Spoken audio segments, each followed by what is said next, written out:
یاد ہے، قرآن ہی عزت ہے، قرآن ہی کامیابی ہے، قرآن کی برکت سے ہی بخشش ہوگی۔ قرآن زندہ کتاب ہے۔ کیا ہے؟ زندہ کتاب ہے۔ ایسی کتاب ہے کہ جو پوری زندگی کا ضابطۂ حیات ہے۔ جو تو چاہتا ہے قرآن میں تلاش کر، تجھے قرآن سے مل جائے گا۔ تبیانا لکل شیء وہدی ورحمۃ وبشریٰ للمسلمین۔ ارے یہ تو ہر ایک بات کی بشارت کرنے والی کتاب ہے۔ تو مان کے تو دیکھ، قرآن سے لو لگا۔ اور میں ان گھروں پہ قربان ہو جاؤں جن گھروں میں صبح ہوتی ہے تو قرآن کی تلاوت سے ہوتی ہے، قرآن پڑھا جاتا ہے۔ کسی کمرے سے سورہ الرحمن کی آواز آتی ہے، کسی کمرے سے سورہ مزمل کی آواز آتی ہے، کسی کمرے سے سورہ یاسین کی آواز آتی ہے، کسی کمرے سے سورہ بقرہ کی آواز آتی ہے۔ اب تو فیصلہ کر کہ جس گھر میں قرآن اس قدر پڑھا جائے اس گھر پہ مرض اور وبا اور جن آ سکتا ہے؟ وہ تو یہ سارا کچھ اس لیے ہو رہا ہے کہ ہم نے قرآن پڑھنا اور پڑھانا چھوڑ دیا ہے۔ جو توجہ ہم انگریزی تعلیم کو دیتے ہیں، انگریزی تعلیم ہونی چاہیے، اپنے بچوں کو اعلیٰ سے اعلیٰ تعلیم دی جائے۔ اس تعلیم سے دنیاوی امور میں تو وہ کامیاب ہو جائے گا، مگر تیری قبر پہ آ کے matric F A B A M A اگر تجھے بخشے تو تجھے کوئی فائدہ نہیں ہوگا۔ اگر سورہ فاتحہ پڑھ کے تجھے بخش دے تو تیری بخشش ہو جائے گی۔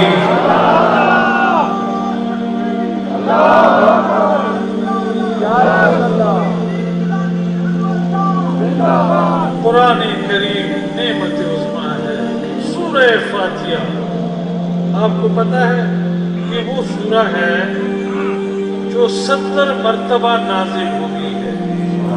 کتنی مرتبہ؟ 70۔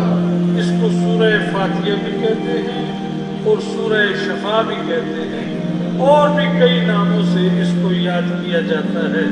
یہ وہ واحد سورہ ہے جو مکی بھی ہے اور مدنی بھی ہے۔ نہیں سمجھو گے؟ مکی بھی ہے اور مدنی بھی ہے۔ اور دوسری بات، یہ ہجرت سے پہلے بھی اللہ نے نازل فرمائی اور ہجرت کے بعد بھی اللہ نے نازل فرمائی۔ حضرت علی حیدر کرار شیر خدا کرم اللہ وجہ الکریم فرماتے ہیں کہ اگر میں اس سورہ فاتحہ کو اور اس سورہ کی تفسیر کے لیے بیٹھ جاؤں، سورہ فاتحہ کی، سورہ شفا کی تفسیر کے لیے بیٹھ جاؤں تو سورہ شفا کی تفسیر میں 70 اونٹ کتابوں کے لکھے جائیں گے، تاہم اس سورہ کا حق ادا نہیں ہو سکے گا۔ یہی سورہ شفا ہے۔ اور یہ آپ کا بیٹا اگر آپ کی قبر پہ آئے اور اعوذ باللہ اور بسم اللہ اور سورہ فاتحہ شریف پڑھے اپنی معصوم زبان سے، تو کئی ہزار سال کے لیے تیری قبر سے اللہ عذاب ہٹا دے گا۔ انگریزی تعلیم ضرور کراؤ، جنرل بنو، جج بنو، وکیل بنو، ڈاکٹر بنو، انجینئر بنو، پی ایچ ڈی کرو، پروفیسر بنو۔ یاد رکھنا ہمارا اساس جو ہے وہ قرآن کریم ہے۔ کیا ہے؟ اپنے بچوں کو قرآن ضرور پڑھانا، اس کے پڑھنے اور پڑھانے سے تجھے بھی فائدہ ہوگا اور اسے بھی فائدہ ہوگا۔ میں ایک بزرگ کا کول دیکھ رہا تھا، وہ کہتے ہیں میں اس گھر تو جامع قربان جتنے پڑھیندہ بھی ہوئے قرآن سارے آپ کو چاہ سبحان اللہ۔ ارے کیوں نہ سبحان اللہ ہو؟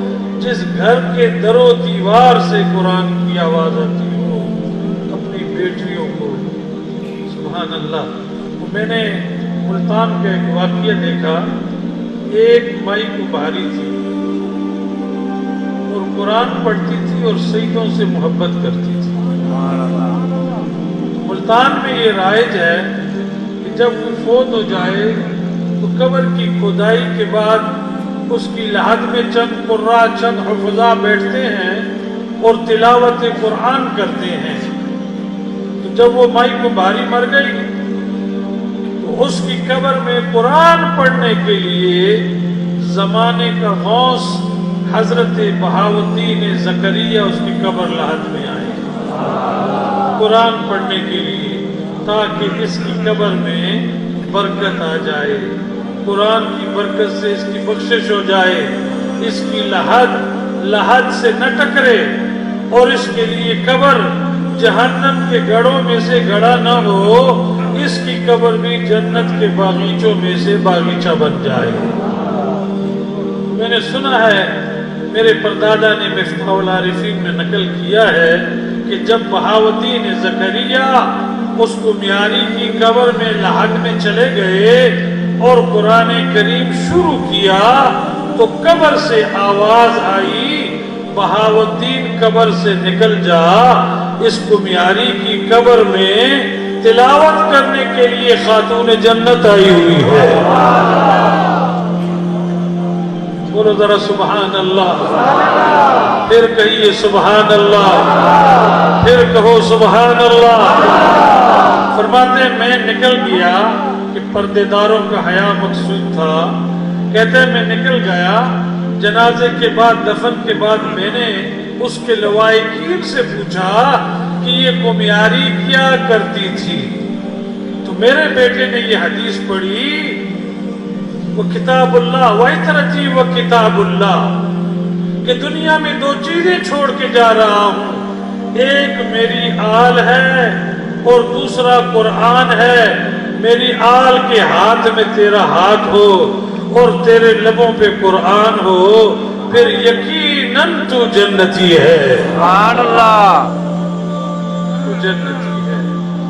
قرآن نعمت ہے, قرآن نعمت ہے, مگر ان لوگوں کے لیے جن کے ہاتھ میں خاندان رسول کا ہاتھ ہو اور جس کے لبوں پہ قرآن ہو.